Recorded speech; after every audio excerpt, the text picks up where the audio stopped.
السلام عليكم ورحمة الله تعالى وبركاته. نحمده ونصلي على رسوله الكريم، أما بعد، فقد قال الله تعالى في القرآن العظيم والفرقان المجيد: أعوذ بالله من الشيطان الرجيم، بسم الله الرحمن الرحيم، والفجر وليال عشر، صدق الله العظيم. قال نبينا صلى الله عليه وسلم: ما من أيام العمل الصالح فيها أحب إلى الله من هذه الأيام. يا رسول الله، ولا الجهاد في سبيل الله؟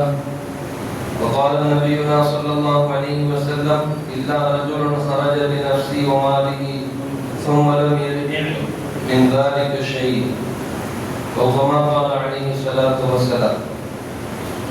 புகழனைத்தும் புகழுக்குரிய அல்லாஹ் ஒருவனுக்கு உரித்தாகட்டுமாக.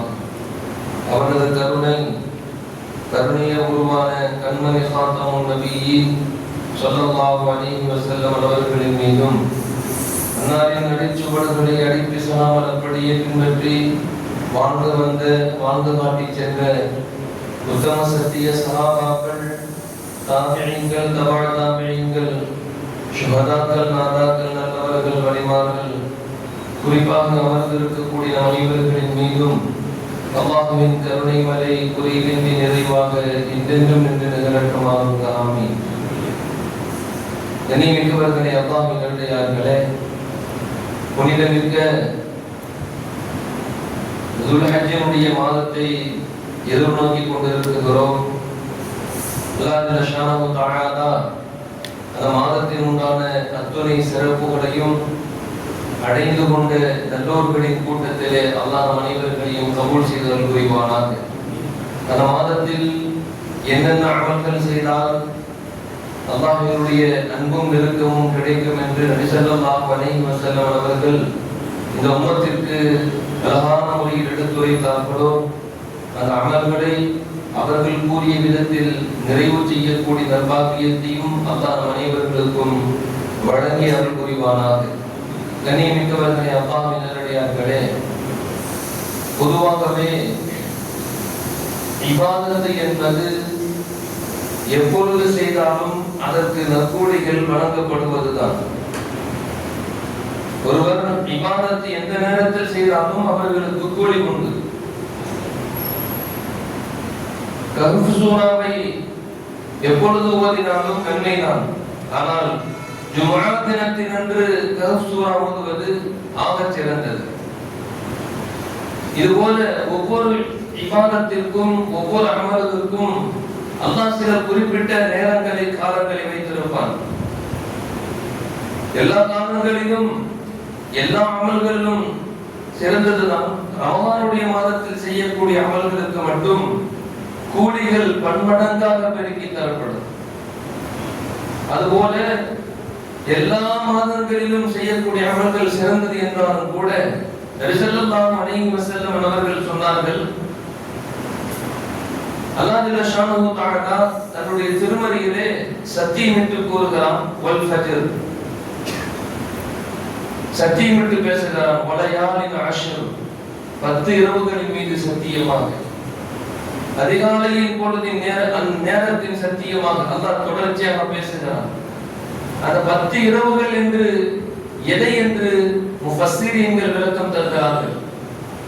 நாம் எதிர்நோக்கி கொண்டிருக்கக்கூடிய துல்ஹஜ் மாதத்தினுடைய அந்த முதல் 10 நாட்கள் தான் அல்லாஹ் ஜல்ல ஷானஹு தஆலா அந்த 10 இரவுகள், அந்த 10 நாட்களின் சத்தியம் என்று சொன்னது என்று முஃபஸ்ஸிரீன்கள் நமக்கு விளக்கம் தருகிறார்கள்.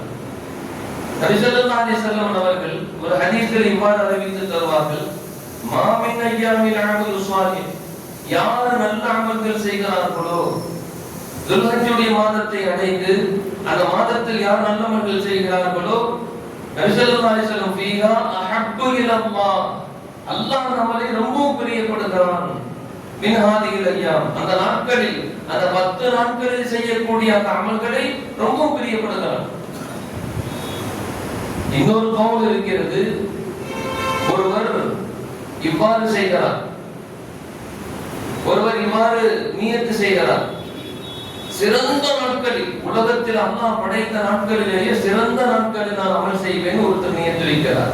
நபி ஸல்லல்லாஹு அலைஹி வஸல்லம் கேள்வி கேட்டாங்களாம், யா ரசூலல்லாஹ், எந்த நாள் அல்லாஹ் படைத்த நாளே அல்லாஹ்வுக்கு பிடிச்சி ரொம்ப சிறந்த அமல் செய்யக்கூடிய நாள் சிறந்தது எதுன்னு சொல்லி கேட்டப்ப நபி ஸல்லல்லாஹு அலைஹி வஸல்லம் சொன்னாங்களாம், ரமதானுக்கு பிறகு அல்லாஹ்விற்கு ரொம்பவும் அமல்கள் எல்லாம் பிரியப்படக்கூடிய, அமல்களில் பிரியப்படக்கூடிய சிறந்த நாட்கள் துல்ஹஜ்ஜினுடைய முதல் 10 நாள் தான் என்று சொன்னாங்க நபி ஸல்லல்லாஹு அலைஹி வஸல்லம். அதனால அந்த மாதத்தினுடைய முதல் 10 நாட்களில் செய்யக்கூடிய அந்த அமல்களை அல்லாஹ்வுக்கு ரொம்ப பிடிக்கும். அந்த 10 நாட்களில் என்ன அமல் செய்வது என்றால் ஹதீஸ் ஷரீஃபிலேயும் குர்ஆன் ஷரீஃபிலேயும் அதற்கென்று தனிப்பட்ட சிறப்பான விஷயங்கள் எதுவும் சொல்லப்படவில்லை. குறிப்பா இந்த அமல் தான் செய்யணும்னு சொல்லு. ஆனால் சஹாபா பெருமக்கள், உமர் ரலியல்லாஹு இது போன்ற மிகப்பெரிய மூத்த சஹாபாக்களுடைய வாழ்க்கை வரலாறுகளில் சில குறிப்புகளை ஹதீஸ் ஷரீஃபிலே தருகிறார்கள். உமர் ரலியல்லாஹு அவர்கள் துல்ஹஜ் மாதம் துவங்கிவிட்டால் கடைவீதிகளுக்கு போகின்ற பொழுதும் கூட அவர்கள் தல்பியாவை சொல்லிக் கொண்டே செல்வார்கள், தக்பீர்களை சொல்லிக் கொண்டே செல்வார்கள், தஹ்மீதுகளை அல்ஹம்துலில்லாஹ் சொல்லிக் கொண்டே செல்வார்கள், தஹ்லீல்களை சொல்லிக் கொண்டே செல்வார்கள். லா இலாஹ இல்லல்லாஹ் முஹம்மதுர் ரசூலுல்லாஹ் என்ற கலிமாக்களை, திக்ர்களை அதிகம் இந்த மாதத்தில் சொல்லக்கூடியவர்களாக இருந்தார்கள் என்று சில ஹதீஸ்களிலே நாம் பார்க்க முடிகிறது. கண்ணியமிக்கவர்களே, துல்ஹஜ்ஜுடைய மாதம் என்று அல்லாஹ் பிரியப்படக்கூடிய அந்த நாட்களில் எவ்வளவு பெரிய சிறந்த ஒரு அல்லாஹ் நமக்கு கொடுக்கக்கூடிய வாய்ப்பு. கண்ணியமிக்கவர்களே, சிறந்த அறிவாளி யார் என்று சொன்னால் கிடைக்கும் வாய்ப்பை, சந்தர்ப்பத்தை சரியாக பயன்படுத்துபவன் தான் அறிவாளி. சிறந்த வாய்ப்பை சரியாக பயன்படுத்துபவனே சிறந்த அறிவாளி. நபி ஸல்லல்லாஹு அலைஹி வஸல்லம் அவருடைய சஹாபாக்கள் பெருமக்கள் அந்த நாட்களை சரியாக கணித்து பயன்படுத்துவார்கள், சரியாக பயன்படுத்துவார்கள். நபி ஸல்லல்லாஹு அலைஹி வஸல்லம் காலத்துல ஒரு போர் ஒன்று, ஹிஜ்ரி 4ல போர் ஒன்று நடக்குது. போருடைய காலங்களில் எவ்வாறு தொழுது கொள்வது என்று இந்த போரின் மூலமாகத்தான் அறிமுகம் செய்யப்பட்டது. போர் காலத்தில் எவ்வாறு தொழுதுக்கிறோம், எப்படி இருந்துக்கிறோம் அப்படின்னு சொல்லி சஹாபா பெருமக்கள் ஒரு ஒரு ஒரு மிகப்பெரிய ஒரு ஜமாத்தை தொழுதுட்டு இருப்பாங்க. ஒரு ரக்காத்து முடிஞ்ச பின்னாடி அங்கிருந்து மீண்டும் ஒரு ஜமாத்து அவங்க தொழுவாங்க, இவங்க போயிடுவாங்க, இவங்க அப்படியே தொழுகை கண்டினியூ பண்ணுவாங்க. போருடைய காலங்களில் இவ்வாறுதான் தொழுகை முறை இருந்தது. இவங்க தொட்டதே அவங்க போயிடுவாங்க, அவங்க தொழுவாங்க. அடுத்த ரக்காத்து முடிஞ்ச பின்னாடி அந்த டீம் வரும், திரும்ப இவங்க தொழுவாங்க, போயிடுவாங்க. இப்படியே சுழற்சிகரமாக அழகான அந்த முறையை இந்த ராத்தூர் என்ற அந்த போரின் அந்த காலத்தில் தான் எவ்வாறு செய்து கொள்ள வேண்டும் என்ற முறையை அறிமுகப்படுத்தப்பட்டது. அந்த போர் என்ன போர் அப்படின்னு சொன்னா ஒட்டு துணி போர்னு அர்த்தம். ராத்தூர் அப்படின்னு சொல்லி சொன்னா ஒட்டு துணி போர். அசல்ல அந்த போர் போர் செய்ய வேண்டும் என்ற நோக்கத்தில் செல்லவில்லை, எதிரிகளுக்கு ஒரு அச்சுறுத்தலை ஏற்படுத்த வேண்டும் என்பதற்காக வேண்டி ஏற்பாடு செய்யப்பட்டது. எதிரிகளுக்கு ஒரு அச்சுறுத்தலை ஏற்படுத்த வேண்டும் என்பதற்காக வேண்டி 700 பேர் கொண்ட ஒரு படை. ஒரு ஒட்டகத்துக்கு 6 பேர், ஒரு ஒட்டகத்துல 6 பேர் பயணிக்கணும். கொஞ்ச தூரம் ஒரு சஹாபி, அப்புறம் அவருக்கு இன்னொரு சஹாபி, இப்படியே முறை வைத்து ஒரு ஒட்டகத்துக்கு 6 பேர் தான். இந்த கணக்குல தான் 700 பேரும் பயணிக்கிறாங்க. நிறைய சஹாபாக்கள் பாறைகளில், கரடு முரடான இடங்களில், பானை வனங்களில் கடந்து செல்ல செல்ல அவர்களின் நகங்கள் எல்லாம், அவர்களின் தோள்கள் எல்லாம் அப்படியே குய்த்து போய் ரத்தம் அவர்களின் கால்கள் எல்லாம் கட்டு போடுவதற்கு கூட துணி இல்லாமல் தான் உடுத்திருந்த உடைகளை கூட கிழித்து அவர்கள் தன் காலில் காயங்களுக்கு கட்டி கொண்டார்கள் என்று ஹதீஸ் ஷரீஃபில் வரலாறுகளை பார்க்க முடிகிறது. அதனால் அந்த போருக்கு பேரை ஒட்டு துணிந்து ராத்தூர் சொல்லி. அப்படி அந்த போர் போய் இரவு ஒரு இடத்துல எச்சரிப்பதற்காக போறாங்க. இரவு போய் ஒரு இடத்துல தங்கக்கூடிய சூழ்நிலை. அவர் நபி ஸல்லல்லாஹு அலைஹி வஸல்லம் இரவு நேரங்களில் நம் படைகள் அனைவரும் ஓய்வெடுக்கின்ற பொழுது படையை பாதுகாப்பதற்கு யார் பொறுப்பு? அப்பாதிலிருந்து இருந்தால் நான் பொறுப்பு, யார் சொல்லலாம் சொன்னாங்க. திரும்பவும் நபி ஸல்லல்லாஹு அலைஹி வஸல்லம் கேட்டாங்க, வேறு யார் பொறுப்புன்னு சொல்லி கேட்டாங்க. அம்மா ரலியல்லாஹு அன்ஹா யார் சொல்லலாம், நான் பொறுப்பு ஏற்றுக்கொண்டேன். நபி ஸல்லல்லாஹு அலைஹி வஸல்லம் அவருக்கு துணையாக நீங்கள், உங்களுக்கு துணை அவரும், நீங்கள் இரவு நேரங்களில் பார்த்துக் கொள்ளுங்கள் நபி ஸல்லல்லாஹு சொல்லிட்டு மஷூரா முடியுது. இரவு நேரமாகுது. எல்லா சஹாபாக்களும் படுத்துறங்குகிறார்கள். அப்பாஸ் ரலியல்லாஹு அம்மா ரலியல்லாஹு அந்த ரெண்டு சஹாபி மட்டும் இரவு நேரத்தில் அப்படியே எந்தெந்த இடத்துல இஸ்லாமிய படைகள் படுத்திருக்கிறார்களோ அப்படியே சுத்தி வராங்க, அப்படியே ரவுண்ட்ஸ் வராங்க. வந்துட்டு அவங்க ரெண்டு பேரும் பேசிக்கிறாங்க. இரவு நேரம் இப்படி வீணா கழிவுதான், இரவு நேரம் இப்படி வெறுமன சும்மா இப்படி சுத்தி இப்படியே வந்துருக்கு. அப்படியே மக்களை தூங்குற சஹாபாக்கள் நண்பர்களை பார்த்துருக்கு, இப்படி வேடிக்கை பார்த்துட்டு இப்படியே இரவு கழிகிறது, ஏதாவது இபாதத்தில் கழியலாமே சொல்லி ரெண்டு பேரும் பேசி முடிவு செய்யறாங்க. அப்பாஸ் ரலியல்லாஹு அம்மா ரலியல்லாஹு ரெண்டு பேரும் பேசி முடிவு பண்றாங்க. சரி, கொஞ்ச நேரம் நான் தொழுகிறேன், இரவு நேரத்தை இபாதத்தில் கழிக்கலாமே, நான் தொழுகிறேன், கொஞ்ச நேரம் நீங்க ஓய்வெடுங்க. அப்புறம் நான் எனக்கு தூக்கம் மிகைத்து போனால் நான் தொழுகை முடித்துக் கொள்கிறேன், உங்களை நான் எழுப்பி விடுகிறேன், நீங்க தொழுகுங்க, நான் கொஞ்ச நேரம் ஓய்வெடுத்துக்கிறேன். இப்படி ரெண்டு பேரும் பேசி முடிவு பண்ணி முதல் சொல்றாங்க அப்பாஸ் ரலியல்லாஹு நான் தொழுகிறேன்னு சொல்லிட்டாங்க. முதல் நான் தொழுகிறேன், நீங்க ஓய்வெடுங்க. அப்பாஸ் ரலியல்லாஹு தக்பீர் கட்டி நிற்கிறார்கள். அந்த நேரத்தில் வேவு பார்ப்பதற்காக வேண்டி வந்த எதிரி படையில் இருந்து ஒரு எதிரி யாராவது ஒரு ஆள் நிற்பது போல் தெரிகிறது சொல்லிட்டு ஒரு அம்பு விடுறார். அப்பாஸ் ரலியல்லாஹு அப்படியே சத்தம் இல்லாம ரொம்ப கீழே போட்டுட்டு தொழுக ஆரம்பிச்சுட்டாங்க. சூரத்துல் கஹ்ஃப் ஓதுறாங்க. மீண்டும் எந்த அசைவுமே இல்லாமல் இருப்பதால் மீண்டும் ஒரு அம்பு, எந்த ஒரு அசைவும் இல்லாமல் இருப்பதால் மீண்டும் ஒரு அம்பு, தொடர்ச்சியாக 3 அம்பு அப்பாஸ் ரலியல்லாஹு உடலில் குத்துகிறது. அப்பாஸ் ரலியல்லாஹு அசைவற்று நின்று தொழுது கொண்டே இருக்கிறார்கள். அதுக்கப்புறம் அவங்களையும் மீறி ஒரு விதமான கிறக்கம் ஏற்படுது, மயக்கம் ஏற்படுது. படுத்திருந்த அம்மா ரலியல்லாஹுவை தட்டி எழுப்புகிறார்கள். நண்பரே எழுந்துறீங்க. அம்மா ரலியல்லாஹு எழுந்து பார்த்த உடனே பயந்து போயிட்டாங்க. ஏன்னா அப்பாஸ் ரலியல்லாஹு உடம்புல அம்பு குத்தி அப்படி ரத்தம் சொட்டுகிறது. ஏங்க இத்தனை அம்பு குத்துற வரைக்கும் அமைதியா இருந்தீங்க? அப்பாஸ் ரலியல்லாஹு சொன்ன அந்த விஷயம் நம்மை அப்படியே உள்ளரிக்க வைக்கிறது, ஆச்சரியப்படுத்துகிறது. நான் தொழுகையில் நான் இன்பத்தோடு தக்பீர் கட்டிவிட்டேன், சூரத்துல் கஹ்ஃபை ஓத ஆரம்பித்தேன். எனக்கு அந்த கஹ்ஃப் சூராவை முடிக்காமல் தொழுகையை முடிப்பதற்கு எனக்கு மனமில்லை. கஹ்ஃப் சூரா முடிச்சிட்டு தொழுகையை முடிச்சுக்கிறோமே அப்படி சொல்லிட்டு நான் இன்பமா சந்தோஷமா தொழுகையிலே ஆனந்த மூழ்கிட்டேன். என்னையும் அறியாமல் மயக்க நிலை ஏற்படுகின்ற பொழுதுதான் என் உடம்பில் அம்பு குத்தி இருப்பதை நான் உணர்ந்தேன்னு சொல்லி சொன்னான். ஆனா கஹ்ஃப் சூரா ஓதி முடிச்சிருப்பேன். ஆனா நபி ஸல்லல்லாஹு அலைஹி வஸல்லம் படைகளை பாதுகாக்க வேண்டிய பொறுப்பு தந்திருக்கிறார்கள். நான் அதையும் மீறி நான் இபாதத்தில் மூழ்கி இருந்து நபியுடைய வார்த்தை நான் உதாசீனப்படுத்தியவனாக, அவர்களின் வார்த்தையை தட்டி கழித்தவனாக நான் ஆகிவிடுவேனோ, பாவியாக போய்விடுவேனோ என்ற அச்சமுணர்வு எனக்கு வந்ததால் தொழுகையை முடிச்சுட்டு எந்திரிக்கிற தட்டின உடனே அம்மா ரலியல்லாஹு எந்திரிக்கிறான். எந்திரிச்ச உடனே அந்த எதிரி அம்பு எய்வதை விட்டு இன்னும் எத்தனை நபர்கள் பதுங்கி இருப்பார்களோ, அவர்கள் இருவர் நாம் ஒருவர், இன்னும் எத்தனை நபர்கள் இருந்தால் நாம் மாட்டிக்கொள்வோம் என்று எதிரி விரண்டோடுகிறார்.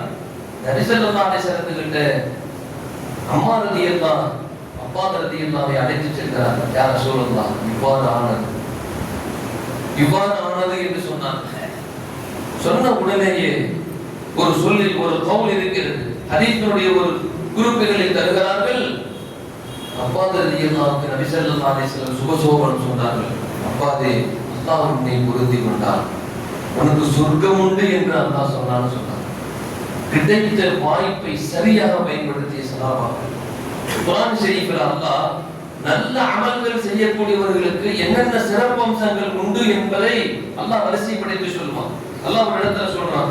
எப்படின்னு சொல்லி சொன்னா, நபி ஸல்லல்லாஹு அலைஹி வஸல்லம் சஹாபாக்கள் வந்து கேட்டாங்க, யா ரசூலுல்லாஹ், இந்த துல்ஹஜ்ஜுடைய மாதத்துல அமல் செய்யறதுல அல்லாஹ்வுக்கு ரொம்ப பிடிக்கும்னு சொல்றீங்க, ஆனா வலல் ஜிஹாது ஃபீ சபீலில்லாஹ், அல்லாஹ்வுடைய பாதையிலே போர் செய்வதை விடவும் அல்லாஹ் பிரியப்படுகிறான்.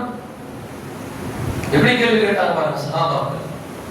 அல்லாஹ்வுடைய பாதையிலே சென்று போர் செய்யக்கூடிய அந்த செயலை விடவும் அல்லாஹ் இந்த துல்ஹஜ்ஜுடைய மாதத்தில் செய்யக்கூடிய அமலை பார்த்து நேசிப்பான், பிரியப்படுகிறான். அப்படி சொன்னப்ப நபி ஸல்லல்லாஹு அலைஹி சொன்னாங்க, இல்லா ரஜுலுன் ஹரஜ பி நஃப்ஸிஹி வ மாலிஹி, ஒரு மனிதர் போருக்காக வேண்டி சென்றார், சென்றுட்டு அவருடைய பொருளையும் இழக்கிறார், போர் செய்து தன் உயிரையும் இழக்கிறார், துறக்கிறார்.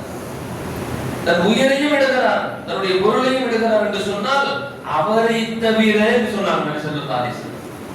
கண்ணியமிக்கவர்களே, இந்த அமலின் அந்தஸ்து, இந்த அமலின் தரஜா எங்கு சென்று நம்மை உயர்த்தி வைக்கிறது என்பதை நாம் யோசிக்க வேண்டும். நபி ஸல்லல்லாஹு அலைஹி வஸல்லம் ரத்தின சுருக்கமான வார்த்தைகளில் சொன்னார்கள், ஒரு ஷஹீதுடைய அந்தஸ்து அளவிற்கு துல்ஹஜ்ஜுடைய மாதத்தில் செய்யக்கூடிய ஒவ்வொரு அமலுக்கும் உண்டு என்று சொன்னார்கள்.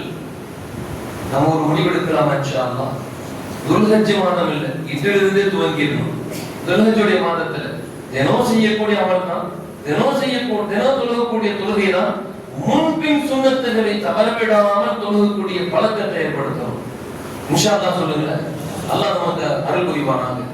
ஃபஜ்ர் தொழுகைக்கு வரும், முன் சுன்னத்தை பேணுதலா தொழுகணும். தொழுதுட்டு கொஞ்ச நேரம் தஸ்பீஹ். இது எதுக்கு நம்மளுடைய உள்ளத்துல துல்ஹஜ் மாசத்துல 10 நாள் அமல் செய்யணுங்கிறதுக்காண்டி அல்ல. துல்ஹஜ்ஜுடைய மாசத்துல மட்டும் 10 நாள் அமல் செய்து அல்லாஹ்வுக்கு பிடிச்சமான அப்படி இல்லை.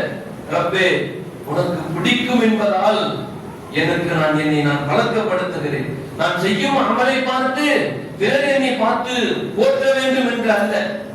ஆஜியார் ஃபஜ்ர் தொழுதுட்டாங்கன்னா அப்படியே உட்கார்ந்து தொழுதுட்டு தஸ்பீஹாத் எல்லாம் முடிச்சிட்டு யாசீன் எல்லாம் ஓதிட்டு இஷ்ராக்லாம் தொழுது அப்பதான் வெளியே வரும். மக்கள் போற்ற வேண்டும் என்றுமல்ல.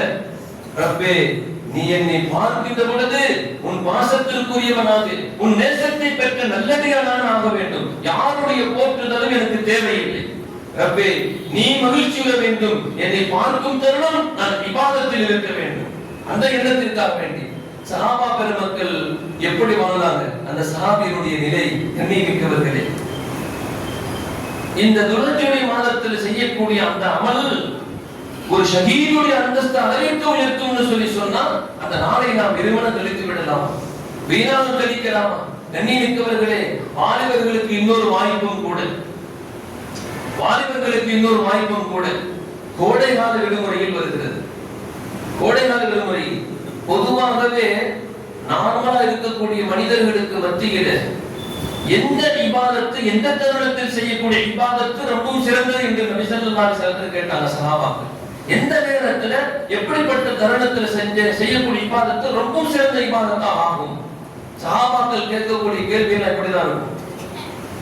நபி ஸல்லல்லாஹு அலைஹி வஸல்லம் ஒரு நல்ல ஒரு மனிதன் வாலிபமான பருவத்தில் செய்யக்கூடிய இபாதத்தை அல்லாஹ் பிரியப்படுகிறான்னு சொல்றாங்க. சுபஹானல்லாஹ் சொல்லுங்க.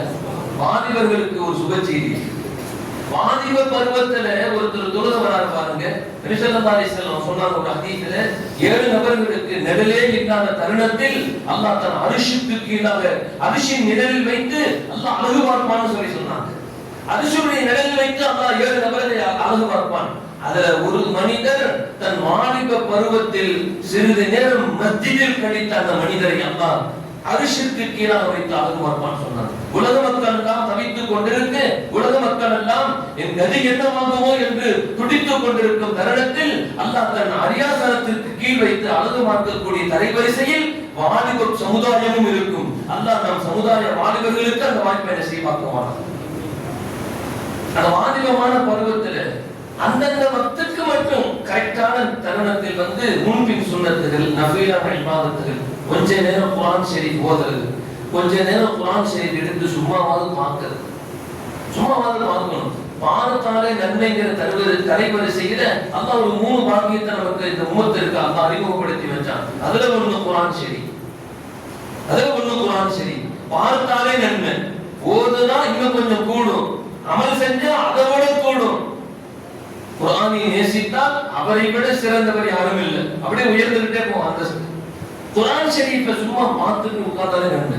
மஸ்ஜிதுக்குள்ள உட்கார்றோம், குர்ஆனை கையில் எடுத்து கொஞ்ச நேரம் அப்படி கையிலே வச்சு, ரப்பே, ஓத தெரியாத பாவியாக இருக்கிறார் ரப்பே, இந்த குர்ஆன் ஷரீஃபை நான் கையில் எடுக்க மட்டும் தான் நான் தகுதி உடையவனா என்று கூட எனக்கு தெரியவில்லை. குர்ஆன் ஷரீஃபை பார்த்ததே உட்கார், நன்மை கிடைச்சிக்கிட்டே இருக்கும். எழுத்துக்களை பார்த்துருங்கள், எழுத்துக்களை மேல கை வைத்து பாருங்கள், அப்படியே கை வைத்து பாருங்கள்.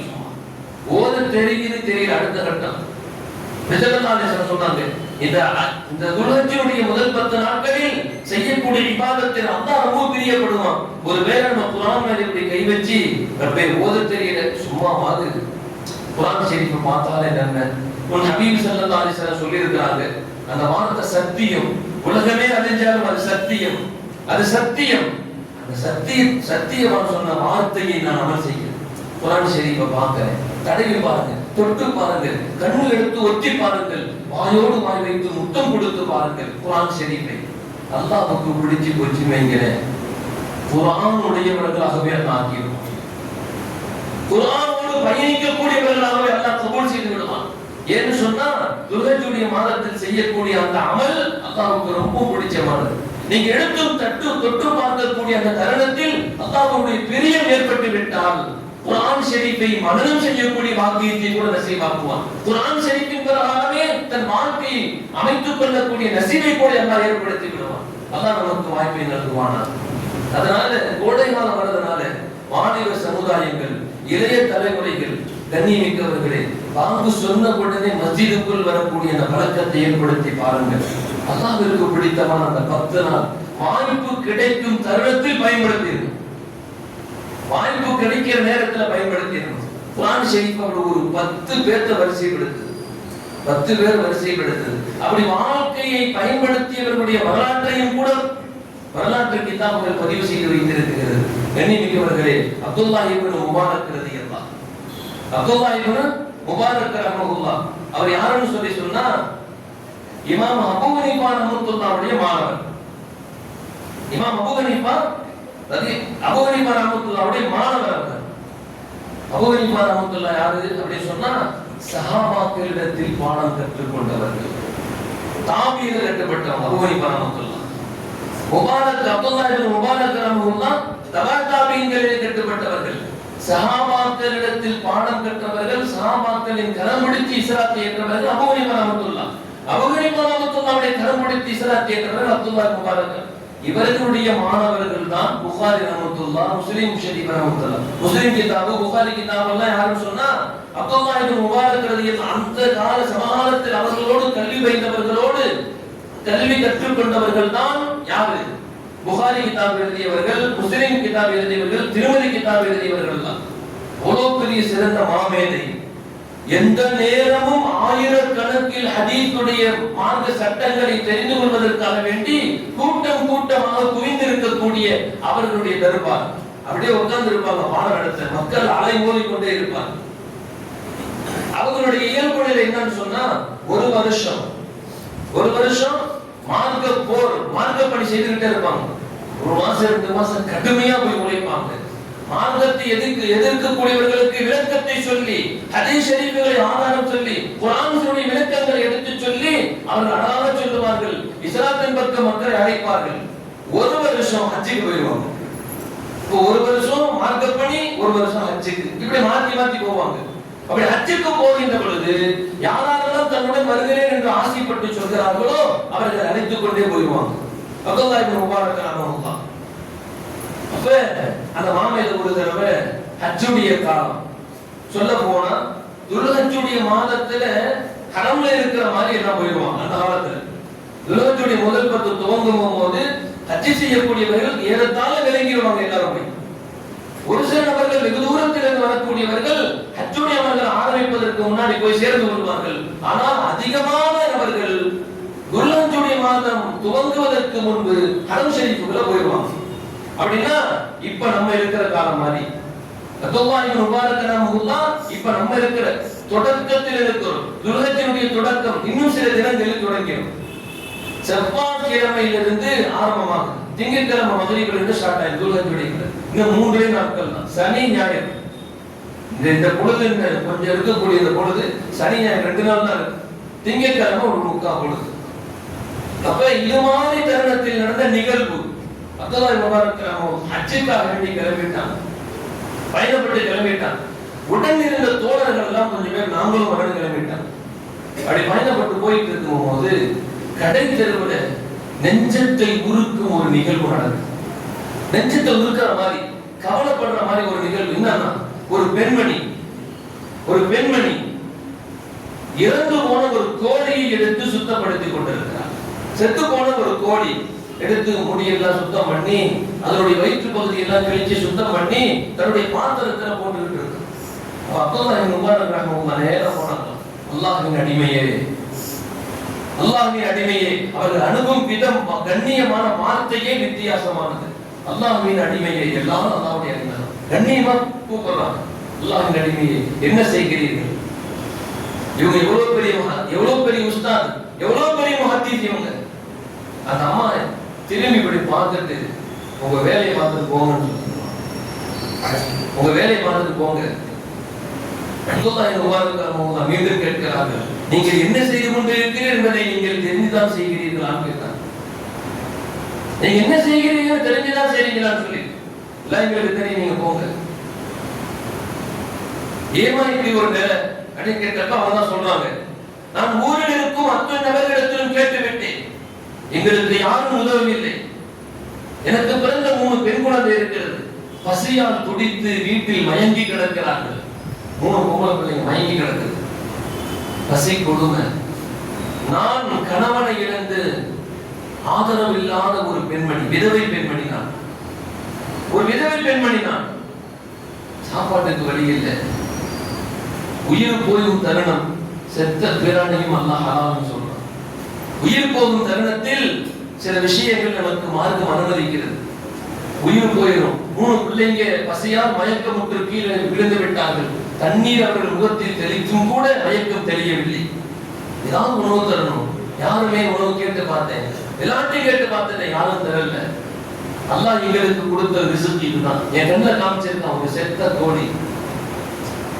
அப்துல்லாஹ் முபாரக் ரஹ்மத்துல்லாஹ் அழுது விட்டார், கண்ணில் தண்ணி ஊத்துது. ஹஜ்ஜுக்காக வேண்டி வச்சிருந்த பணத்தை தூக்கி அந்த அம்மா கையில கொடுத்துட்டாங்க. வச்சுக்கங்க, செலவு செய்யுங்க, போடுங்க, தூக்கி போடுங்க. செத்த பிராணியை முஸ்லிம்கள் சாப்பிடக்கூடாது, ஹராம், தூக்கி போட்டுங்க. செத்த பிராணி ஹராம் மட்டும் இல்ல, அல்லாஹ்வுடைய பேர் சொல்லி அறுக்கப்படாதான் ஹராம் தான். இன்னைக்கு எந்த கடைகளில் அந்த பேருதல் இருக்கிறது என்பது தெரியல. 5 ரூபா 10 ரூபா 30 ரூபா கம்மியா இருந்தா அறுக்கக்கூடியவர் அந்த இடத்தில் முதலாளி காபீராக இருந்தாலும் பிரச்சனை போய் வாங்கிறது நமக்கு. அல்லாஹ் பாதுகாக்கும், அவர்களுக்கு விளக்கத்தை நசீபாக்குவானாக. அப்துல்லாஹ் முபாரக் ரஹ்மத்துல்லாஹ் ஹஜ்ஜுக்காக வேண்டி பயணத்திற்கு வைத்திருந்த பணத்தை எடுத்து அந்த பெண் கையில் தந்தார்கள். தந்துட்டு சொன்னாங்க, இந்த பணத்தை வைத்து ஒரு குடும்பத்தை பார்த்து சஹாக்கள் கூட இருந்தவங்க, நீங்க போங்க, நான் வர முன்னாடி சொல்லிட்டாங்க. கூட ஹஜ்ஜை பண்ணவங்க எல்லாம் முன்னாடி போயிட்டாங்க. பணத்தை கொடுத்துட்டாங்களே, ஹஜ்ஜி பயணம் போக முடியாது, வந்துட்டாங்க. திரும்பவும் ஹஜ்ஜுக்கு போனவர்கள் எல்லாம் ஒவ்வொருவராக வருகிறார்கள். வந்து கூட்டம் கூட்டமாக வந்து சொல்கிறார்கள், ஹஸரத், இந்த வருஷம் எங்களுக்கு நீங்க நல்ல வழிகாட்டினீங்க, அருமையா இருந்துச்சு. தவாப் செய்யும் போது இந்த இடத்துல இருந்து தொழுங்க, இங்க நாயகம் ஸல்லல்லாஹு அலைஹி வஸல்லம் நின்ற இடம், இந்த இடத்துல துஆ செய்தா அல்லாஹ் கபூல் செய்திருவான், இந்த இடத்துல துஆ செய்தா தொழுதா காபாவுக்குள்ள தொழுது நன்மை, இந்த இடத்துல இப்படி நின்றாங்க, இந்த இடத்துக்கு இவ்வளவு சிறப்பு இருக்குது. எந்த வருடமும் இல்லாத விளக்கத்தை எங்களுக்கு சொல்லி மனநிறைவை தந்தீர்கள், நாங்கள் அமல்களில் நம்ம மகிழ்ச்சி ஆயிட்டோம்னு சொல்றாங்க. அப்துல்லாஹ் முபாரக் ரஹ்மத்துல்லாஹ் அப்படியே அமைதியா இருந்தாங்க. கண்ணை பொழுது அப்படியே குருவம் எல்லாம் தூக்குது. அவங்க என்னன்னா ஆச்சரியம், ஹஜ்ஜுக்கே போகலையே, போயிட்டு வந்து நம்ம கூட வந்த மக்கள் எல்லாம் வந்து ஹஜ்ஜுக்கு எங்களுக்கு நல்லா வழிகாட்டினீங்க, மதீனா ஷரீஃப்ல இங்க எல்லாம் தொழுதீங்க, இங்கெல்லாம் நாயம் உட்கார்ந்து இருந்தாங்க, இங்கெல்லாம் அப்படி இந்த வருஷம் ரொம்ப விளக்க அருமையா இருந்துச்சுன்னு வேற சொல்றாங்களே, ஆச்சரியமா இருக்கு. அப்துல்லாஹ் முபாரக் ரஹ்மத்துல்லாஹ் ரொம்ப ஆச்சரியப்பட்டு என்ன நடக்குதுன்னே தெரியலையே, இந்த வருஷம் ஹஜ்ஜுக்கே போகல, வரவங்க தான் இந்த வருஷம் அருமையா பயான் பண்ணீங்க, அருமையா விளக்கம் சொன்னீங்க, அருமையான இடத்துக்கெல்லாம் கூட்டு போய் எங்களுக்கு அடையாளத்தை காட்டினீர்கள். சஹாபாக்கள் வாழ்ந்த இடம், போர் செய்த இடம், சஹாபாக்கள் அடங்கி இருக்கும் இடம், நபிமார்கள் அடங்கி இருக்கும் இடங்கள், உயர்ந்த சிறப்பான இடங்களை எல்லாம் எங்களுக்கு அற்புதமாக சொல்லி எங்களை உற்சாகத்தோடு ஹஜ்ஜுடைய கடைப்பே இல்லாமல் எங்களை அழைத்து சென்றது ரொம்ப சந்தோஷமா இருந்துச்சுன்னு சொன்னாங்க. ஆச்சரியம் தாங்காம கண்ணை சந்து படுத்துறார். கனவுல ஒரு மனிதர் வந்து சொல்றார், கனவுல அங்க ஒரு காட்சி, அப்துல்லாஹ் முபாரக் அருமையான வேலை ஒன்றை நீங்கள் செய்தீர்கள். அப்துல்லாஹ் முபாரக் கேட்கிறாங்க, நீங்க யாருன்னு கேட்டாங்க. நீங்க யாருன்னு கேட்டாங்க. அவங்க சொல்றாங்க, அன முஹம்மது ரசூலுல்லாஹி ஸல்லல்லாஹு அலைஹி வஸல்லம் சொன்னாங்க, நான் முஹம்மது ரசூலுல்லாஹி ஸல்லல்லாஹு அலைஹி வஸல்லம் உங்களுக்காக வேண்டி ஷஃபாஅத் செய்வதற்கு நான் காத்துக் கொண்டிருக்கிறேன்னு சொன்னாங்க. நான் முஹம்மது ரசூலுல்லாஹ். ரசூலுல்லாஹ், தாங்கள் கனவில் பார்க்கும் பாக்கியத்தை நான் கிடைத்த அமல் என்னன்னு கேட்டான். நபி ஸல்லல்லாஹு அலைஹி வஸல்லம் சொன்னாங்களா, முபாரக்கே உனக்கு ஒரு செய்தி தெரியுமா? அப்துல்லாஹ் இப்னு முபாரக்கே உனக்கு ஒரு செய்தி தெரியுமா? நீ செய்த காரியம் ஒரு விதவை பெண் 3 பெண் குழந்தைகளை வைத்து சிரமப்படுகிறார். அவர்கள் வலிதவர்களிடம் கூடாது, பசியின் கொடுமையால் வறுமையின் காரணத்தால் எந்த தவறுகளையும் சென்று விழுந்து விடுவார்கள். திருடனாக மாறலாம், அல்லது தன் மானத்தை இழக்கலாம், அல்லது வேறு ஏதாவது நிலைகளுக்கு கூட போகலாம். இருக்கலாம். அப்படிப்பட்ட சூழலை விட்டு ஒரு குடும்பத்தை பாதுகாத்தீர்களே, அல்லாஹ்வுக்கு பிடித்து போனதால் உங்களின் தோற்றத்தில் அல்லாஹ் மலக்கை இறக்கி வைத்தான். நீங்கள் செய்யும் வேலையை, நீங்கள் செய்யும் இபாதத்தை அல்லாஹ் மலக்கை வைத்து செய்ய வைத்து உங்கள் அமல் நாம பதிவேட்டில் ஏற்றி விட்டார். அது மட்டுமல்ல, இந்த வருடம் நீங்கள் 70 ஹஜ் செய்த நன்மையை அல்லாஹ் எழுதி விட்டார்னு சொன்னார். 70 ஹஜ் செய்த நன்மையை அல்லாஹ் உங்களுக்கு பதிவு செய்து விட்டார். உங்களுக்கு சொர்க்கம் உண்டு என்று சொன்னார். சுப்ஹானல்லாஹ். வாய்ப்பை நழுவ விடாமல் கிடைக்கும் சந்தர்ப்பத்தை சரியாக பயன்படுத்தியவர்கள். ஒரு குடும்பத்திற்கு, ஒரு ஏழை குடும்பத்திற்கு கொடுத்து உதவுறது எவ்வளவு பெரிய அந்தஸ்தை பெற்று தந்தது. நபியை கனவில் பார்க்கும் பாக்கியம், 70 ஹஜ் செய்த நன்மை, உடன் வந்தவர்களை வழிகாட்டக்கூடிய பாக்கியத்தை அல்லாஹ் மலக்குகளை வைத்து அவர்கள் தோற்றத்தை அல்லாஹ் வேலை வாங்கினார். என்னை மிக்கவர்களே, அது போன்ற எந்த நசீபு, எந்த அமல் செய்கின்ற பொழுது நபியை பார்க்கும் பாக்கியம் கிடைக்குமோ நமக்கு தெரியாது. எந்த அமல் செய்கின்ற பொழுது நமக்கு ஹஜ் செய்யும் பாக்கியம் கிடைக்குமோ என்று தெரியாது. எந்த அமல் செய்கின்ற பொழுது, எந்த நேரத்தில், எந்த நாளில் செய்யக்கூடிய அமல் செய்கின்ற பொழுது அல்லாஹ்வின் பொருத்தமே கிடைக்கும் என்று நமக்கு தெரியாது. அல்லாஹ்வுக்கு பிடித்தமான நதுல்லத்துடைய 10 நாள் என்று நபி ஸல்லல்லாஹு அலைஹி வஸல்லமுக்கு பொதுவாக அறிவிப்பு செய்து விட்டார்கள். அந்த 10 நாட்களிலும் வீணடித்து விடாமல், காலங்களை, நேரங்களை வீணான விஷயங்களில் கழித்து விடாமல், நம்மால் முடிந்த அளவிற்கு எந்தெந்த நேரங்களில் நேரம் எடுத்து குர்ஆன் ஷரீஃபோடு, தஸ்பீஹாத்துகளோடு, திக்ர்களோடு, கையில் கொஞ்சம் பணம் இருந்தால் ஏழை எளிய மக்களுக்கு உதவும் அந்த தருணம், அல்லது நம்மால் முடிந்தால் உடல் சுகத்தோடு, உடல் பலத்தோடு இருந்தால் நோன்பு வைக்கக்கூடிய சஹாபா பெருமக்கள் துல்ஹஜ்ஜுடைய 10 நாள் நோன்பு வைப்பாங்க. பெருநாளத்தை விட துல்ஹஜ்ஜுடைய 10 நாள் நோன்பு வைப்பாங்க. அதனால நம்மால் முடிந்தால் அந்த காலத்தில் நோன்புகளை நோக்கி நல்ல அமல்களை செய்வது. அது செய்ய முடியாதுன்னு சொன்னா அன்றாடம் செய்யக்கூடிய 5 நேர தொழுகைகளில் விடாது சுன்னத்து, பின் சுன்னத்து, நஃபீலான இபாதத்துகள், தஸ்பீஹாத்துகள், கொஞ்ச நேரம் குர்ஆனோடு தொடர்பு, கொஞ்ச நேரம் ஏதாவது தர்ஜுமாவுடைய குர்ஆனை விளக்கம் தரக்கூடிய அந்த கிதாபுகளை எடுத்து படிப்பது, அதோடு பயணிப்பது, இது போன்ற இபாதத்தில் ஈடுபடுகின்ற பொழுது அல்லாஹ்வின் பொருத்தமே நமக்கு நசீபாகும். ஒரு மனிதனுக்கு அல்லாஹ்வின் பொருத்தம் கிடைத்துவிட்டால் அந்த மனிதனே பாக்கியசாலி, ஈருலகிலும் வெற்றி பெற்ற மனிதனாக ஆகுவான் என்று அல்லாஹ் தன் திருமறையிலே பதிவு செய்து தந்திருக்கிறான். அல்லாஹ் ஜல்ல ஷானஹு தஆலா இதில் வரக்கூடிய துல்ஹஜ்ஜுடைய மாதத்தை, அந்த மாதத்திலிருந்து அல்லாஹ் மௌத் வரைக்கும் அவனுக்கு பிடித்தமான இபாதத்துகள், அவனுக்கு பிடித்தமான நல்ல அமல்கள் செய்யக்கூடிய நல்ல நசீபை அல்லாஹ் நம் அனைவருக்கும் தந்தர் புரிவானாக. கண்ணியமிக்கவர்களே, துல்ஹஜ்ஜுடைய பிறை செவ்வாய்க்கிழமையிலிருந்து, அதாவது திங்கட்கிழமை மக்ரிபிலிருந்து துவங்குவதாக இருப்பதால் குர்பானி கொடுக்கக்கூடியவர்கள் சில விஷயங்கள் கவனத்தில் வச்சுக்கிறோம். யாரெல்லாம் குர்பானி கொடுக்கிறோமோ அவர்கள், அல்லது யாரெல்லாம் நன்மையை நாட்டி மரணித்தவர் தாய் தந்தைகளுக்காக வேண்டி, அல்லது தன்னுடைய உஸ்தாதுகளுக்காக வேண்டி, அல்லது அவருடைய குருமார்களுக்காக வேண்டி யாருக்காவது நியத்து செய்திருந்தாலும் கூட அவர்கள் செய்யக்கூடிய அமலை இவர்கள் எடுத்து செய்யும். எப்படின்னா, நகம் வெட்டக்கூடாது. அதாவது திங்கட்கிழமை அசருக்கு முன்னாடி முடிச்சிடணும், அசரோட முடிச்சிடணும். மகரீபு பாங்கு சொல்லப்பட்டு விட்டால் தாடியை ஒதுக்குறதோ, நகத்தை வெட்டுவதோ, களைய முடிகளை எடுக்கக்கூடிய பகுதிகளில் முடிகளை எடுப்பதோ, முடிவெட்டக்கூடிய அந்த எதுவுமே கூடாது. சொன்னாங்க, என் வழிமுறையில் உள்ளது, எனக்கு தந்தது என்னுடைய தந்தை இப்ராஹிம் அலைஹிஸ்ஸலாமுடைய வழியில் இருந்தது, அவர்களுக்கு தந்தது அல்லாஹ்வே அவர்களுக்கு ஆக்கி வைத்தான். அல்லாஹ்வுக்கு பிடித்தமான வழிமுறை அவ்வாறு இருப்பது அபரிவிதமான நன்மைகளை பெற்று தரும் என்று சொன்னார்கள். அதனால குர்பானி கொடுக்கக்கூடியவர்கள் திங்கட்கிழமை அசருக்குள்ள மீண்டும் ஒரு முறை தன் முகங்களை சுத்தம் செய்து கொள்வது, நகங்களை சுத்தம் செய்து கொள்வது, முடிகளை களையும் பகுதியில் களைந்து கொள்வது.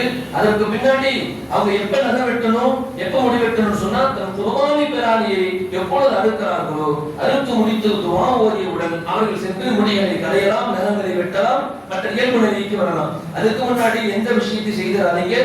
அதே போல இன்னொரு முக்கியமான செய்தி, கைக்கு நகப்பாலை செலுத்துகிறது. பெண்கள் குர்பானி பெண்கள் கொடுக்கக்கூடியவங்க கைக்கு நகப்பாலை செலுத்தக்கூடாது. ஒழுவை தடுக்கக்கூடியவர்கள் ஆண்களாக இருந்தால் கருப்பு சாயம் பூசவே கூடாது. அது இயற்கையா இருந்தாலும் சரி, அல்லது செயற்கையா இருந்தாலும் சரி. இல்ல செடியை கசைக்கு தடவுனா கருப்பாகும், இயற்கை தானே. இல்ல கருப்பு சாயம் பூசாதீங்கன்னு நபி ஸல்லல்லாஹு அலைஹி வஸல்லம் பக்கா ஹராம். அப்படி ஒரு ஹராமான விஷயத்தை தொடங்கி அமல் செய்தால் அமல்களும் ஏற்றுக்கொள்ளாமல் போய்விடும். அல்லாஹ் நம்மை பாதுகாப்பானாக, மார்க்க விஷயங்களை விளங்கி நடக்க தௌஃபீக் செய்வானாக. வஆஹிரு தஅவானா அல்ஹம்துலில்லாஹி ரப்பில் ஆலமீன். அஸ்ஸலாமு அலைக்கும் வரஹ்மத்துல்லாஹி வபரகாத்துஹு.